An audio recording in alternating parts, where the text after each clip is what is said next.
नमस्कार, मैं धीरज कुमार आप सबका स्वागत करता हूं यूथ सफलता एक्सप्रेस पर। और आज हम लोग एचसी हार्डविक का जो इंट्रोडक्टरी वॉल्यूम आता है उसका चैप्टर 3 यानी लेसन 3 का फुल्ली सॉल्यूशन समझने जा रहे हैं। आइए फिर से एक बार ध्यान लगाते हैं। देखिए, पहला है हमारा इब्रप्ट। इब्रप्ट एडजेक्टिव होता है, जैसा कि आप देख सकते हैं। इब्रप्ट मतलब होता है एकाएक, अचानक। ठीक है, इब्रप्ट का मतलब होता है एकाएक, अचानक। इसका साइनोनिम होता है सडन, स्टीप, और इसका एंटोनिम्स होता है नोइंगली। इब्रप्ट का मतलब पहला हमारा हो गया अचानक, हमें याद रखना होगा। दूसरा है एटेन। एटेन एक वर्ब है। एटेन मतलब होता है प्राप्त करना। जैसे कि एक एग्जाम्पल के तौर पर देखा जाए तो क्या लिख सकते हैं, आई एटेन 95% मार्क्स। मैंने, या आई अटेंड, यहाँ पर ईडी जोड़ दीजिए, मैंने 95% मार्क्स प्राप्त किया था। तो यहाँ से हम लोग सेंटेंस भी बना सकते हैं। एटेन का जो हमारा एथी होता है, साइनोनिम होता है वो रीच होता है, अचीव होता है, और इसका जो एंटोनिम होता है वो लॉस्ट होता है। यानी कि अटेन का मतलब प्राप्त करना, और उसका उल्टा क्या हो जाता है, खो देना। तीसरा है क्लेफ्ट। क्लेफ्ट का मतलब होता है दरार। दरार का मतलब समझते हैं आप, जैसे गाँव में, जैसे खेत जब मान लीजिए एक बार जब हम खेत को काट देते हैं, खेत का जो फसल होता है, उसके बाद देखते हैं कुछ दिन के बाद ना दरार पड़ जाता है, फटा हुआ रहता है, ऐसे जो है ना, ऐसे ऐसे फटा हुआ रहता है, उसको दरार बोलते हैं। और वो नाउन होता है, और इसका साइनोनिम जो होता है वो रिफ्ट होता है, क्रैक होता है, और इसका एंटोनिम कुछ होता नहीं है। चौथा ये डिकम्पोज। डिकम्पोज मतलब क्या होता है, डिकम्पोज जान लीजिए कि डिकम्पोज जो होता है वह वर्ब होता है। डिकम्पोज मतलब होता है सड़ाना, मुरझाना। इसका साइनोनिम होता है डिके, करप्ट। जैसे कि कोई चीज़ को कोई सड़ा देता है ना, उसको हम लोग बोल देते हैं कि वो डिकम्पोजर है। तो डिकम्पोज मतलब होता है सड़ाना, और ये होता है वर्ब। अब 5 नंबर में आइए डिक्री। डिक्री का मतलब होता है, डिक्री नाउन है, और डिक्री का मतलब आदेश होता है, कानून होता है, और इसका साइनोनिम कमांड होता है, ऑर्डर होता है। और ये तो है ना कानून, आदेश। जैसे डिक्री मतलब जैसे आदेश दे दिए, तो उसका उल्टा क्या हो जाएगा, रिक्वेस्ट होगा। अगला आइए डायमेंशंस। डायमेंशंस का मतलब तो जानते ही हैं आप लोग, आकार होता है। डायमेंशंस का मतलब एरिया, शेप, और इसका एंटोनिम नहीं होता है। और फोर्टिट्यूड मतलब होता है साहस। फोर्टिट्यूड का मतलब होता है साहस। साहस मतलब जानते हैं हम लोग, इनकरेजमेंट, करेज, इंड्योरेंस, इसका सब साइनोनिम है। और रिएक्ट जो होता है ना, ये मतलब इसका उल्टा होता है, जो साहसी नहीं है, जो डरपोक है ना, टिमिडनेस भी हो जाएगा।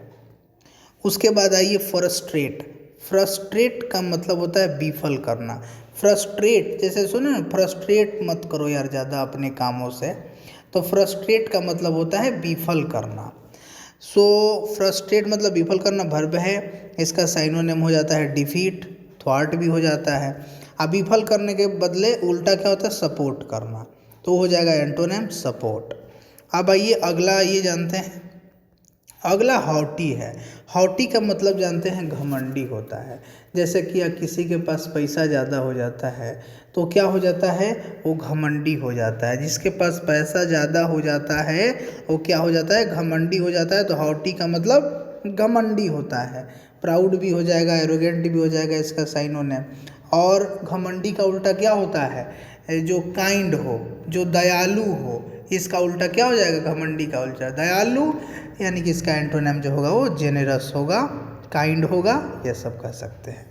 अब आइए जुरिस्डिक्शन। जुरिस्डिक्शन का मतलब होता है क्षेत्राधिकार। जुरिस्डिक्शन एक नाउन है, कितना क्षेत्र पर किसका अधिकार है। हर एक देश का अपना अपना क्षेत्र होता है, उस पर अधिकार होता है, उसको जुरिस्डिक्शन कहते हैं।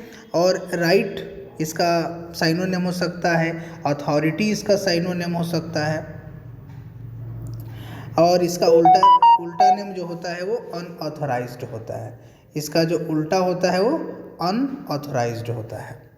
अब आइए आगे आते हैं मॉडिफाई। मॉडिफाई एक वर्ब है। जैसे कि आप किसी घर में अपने घर को मॉडिफाई करते हैं, कोई अपने ऑफिस को मॉडिफाई करता है, कोई अपने रूम को मॉडिफाई करता है। तो मॉडिफाई का मतलब होता है सुधारना, बदलना, इम्प्रूव करना, चेंज करना। तो ये हो गया आपका साइनोनिम। इसका वैसे तो आप एंटोनिम भी कह सकते हैं कुछ। सुधारना का मतलब खराब करना, डिस्ट्रॉय करना, बर्बाद करना, लेकिन वो उस सेंस में डिस्ट्रॉय यहाँ पर एंटोनिम नहीं होगा। ये सिंपल सी बात है, कोई चीज़ बिखरा पड़ा है तो उसको सुधार रहे हैं। तो यहाँ पर ये नहीं कि इसका एंटोनिम आप डिस्ट्रॉय लिख लीजिएगा, ये गलत हो जाएगा। उसके बाद है ऑपरेस। ऑपरेस का मतलब होता है क्या? ऑपरेस का मतलब होता है तंग करना, सताना। ऑपरेस जैसे कि पहले के जो लोग थे, पहले के जो इंग्लिश मैन थे, वो क्या करते थे? इंग्लिश मैन हमारे पूर्वजों को ऑपरेस करते थे, उनसे उनका ज़मीन जायदाद सब कुछ ले लेते थे और उसके बाद उनको काफ़ी ज़्यादा कष्ट और यातनाएं देते थे। तो ऑपरेस का मतलब होता है तंग करना, सताना, और इसका मतलब ट्रीट भी हो जाएगा, क्रश भी हो जाएगा। किसी को आप तंग करते हैं तो हो जाएगा आपका ऑपरेस। ऑपरेस यहाँ पर लिखा तो है एडजेक्टिव, लेकिन ऑपरेस यहाँ है वर्ब, तो थोड़ा ये जो है ना मिस्टेक है। यहाँ पर एडजेक्टिव नहीं होगा, ऑपरेस वर्ब है। जैसे कि English man oppressed Indian, English man जो थे वो इंडियन को ऑपरेस किया करते थे। और इसका ठीक उल्टा क्या हो जाएगा प्यारे बच्चों? इनकरेज हो जाएगा। किसी को तंग करना, उसका उल्टा क्या हो जाएगा? किसी को बढ़ावा देना, साहस देना। अगला है रूथलेस। रूथलेस का मतलब होता है क्रूर। रूथलेस, क्रूर, रूथलेस बहुत बार पूछा जा चुका है एग्जामिनेशन में। रूथलेस एडजेक्टिव है, निर्दयी होता है, क्रूर होता है। जैसे कह सकते हैं कि Akbar was not a ruthless king. Akbar जो था वह निर्दयी राजा नहीं था। अजय उसका बेटा का बात किया जाए, बेटा का नहीं, आप लोग तो एसएसटी में जानते होंगे ज़्यादा, उसमें हमको कम ज्ञान है। औरंगजेब, तो Aurangzeb was ruthless king. Aurangzeb जो था वो क्या था? निर्दयी राजा था। और इसका उल्टा क्या हो जाएगा? ये तो इसका साइन हो जाएगा मर्सीलेस, क्रूएल, और इसका उल्टा हो जाएगा काइंड, बढ़िया राजा। अच्छा, उसके बाद है ये स्किर्मिस। स्किर्मिस मतलब होता है छोटा लड़ाई, छोटी लड़ाई, जैसे क्लैश, क्वारल, जैसे नेबर के साथ जब आपका लड़ाई होता है, जैसे कोई आप घर पड़ोसी के साथ लड़ाई कर लेते हैं, अपने भाई बहन के साथ लड़ाई कर लेते हैं, अपने दोस्तों के साथ जो लड़ाई कर लेते हैं, दैट इज स्किर्मिस, छोटी लड़ाई, है ना। We always see skirmish between the neighbours. हम अपने पड़ोसियों के बीच में हमेशा छोटी मोटी लड़ाई देखते रहते हैं। और तो इसका साइन हो जाएगा क्वारल, क्लैश, ये हो सकता है। अब आइए, ये चार अलग क्यों दिया है आप भी सोच रहे होंगे। तो ये चार जो है ना, ये काफ़ी ज़्यादा आपको चार्ज कर देगा, क्योंकि एक ऐसा ये वर्ड है ना जो आपको कंफ्यूज करता है। तो कंफ्यूज वर्ड को आगे अलग से लिखा गया है। जैसे डिफ्लेट एक वर्ब है, डिफ्लेट वर्ब होता है, और डिफ्लेट का मतलब हवा निकालना होता है, इम्प्टी करना होता है, एग्जॉस्ट करना होता है। साइनोनिम इम्प्टी एग्जॉस्ट हो जाएगा। हवा निकालना का डिफ्लेट, हवा भरना का इन्फ्लेट हो जाता है, इसको ध्यान रखना है। अब आइए, इंडस्ट्रियल का मतलब होता है औद्योगिक, है ना। इंडस्ट्री बहुत सारा बैठता है, दिल्ली मुंबई में बहुत सारा इंडस्ट्री है जहाँ पर लोग काम करते हैं, जॉब पाते हैं, तो वो इंडस्ट्रियल है ना, औद्योगिक होता है। उसका साइनोनिम अंडरटेकिंग लिख सकते हैं। और एक होता है इंडस्ट्रियस। इंडस्ट्रियस जो होता है ना, वो मेहनती होता है। जैसे एक कोई स्टूडेंट इंडस्ट्रियस हो सकता है, कोई टीचर इंडस्ट्रियस हो सकता है, कोई फार्मर इंडस्ट्रियस हो सकता है। तो एक मेहनती यानी कि इंडस्ट्रियस।